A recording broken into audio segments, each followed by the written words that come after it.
أقبل قمرك بعد غياب، للجنة فتحت أبواب، بهجة قلبي صفى روحي، رحمة ربي بدون حساب.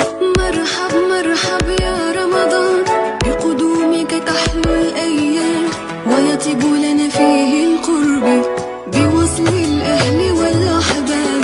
مرحب مرحب يا رمضان، بقدومك تحلو الأيام، ويطيب لنا فيه القرب بوصل الأهل والأحباب.